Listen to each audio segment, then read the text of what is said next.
继续来看婚姻未疗伤的桥头夜市，申请恢复营业通过。未开放了后，第一个假日来开市，总共有45摊来摆档，有1700人来踅夜市。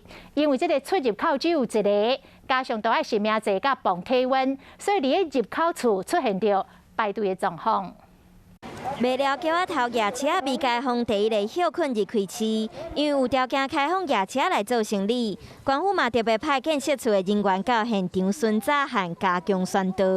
云林县政府建设处这边去辅导夜市业者的立场，他们要来营业之前要先提出营业计划申请，经县政府建设处这边审查通过之后，才同意他们来摆设。 根据夜市的统计，开市第一天有45组摊，总共有1700人左右来踅夜市啊。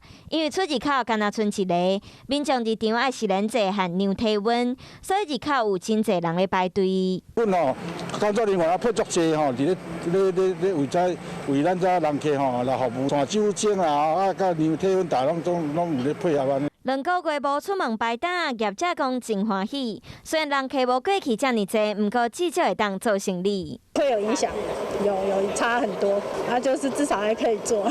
损失哦，这不知道怎么讲，2个月都没有收入。3级的警戒已经到第8个礼拜，不少人伫厝内强要带袂牢，希望疫情会使赶紧得到控制，互疫情的警戒会使全面解封。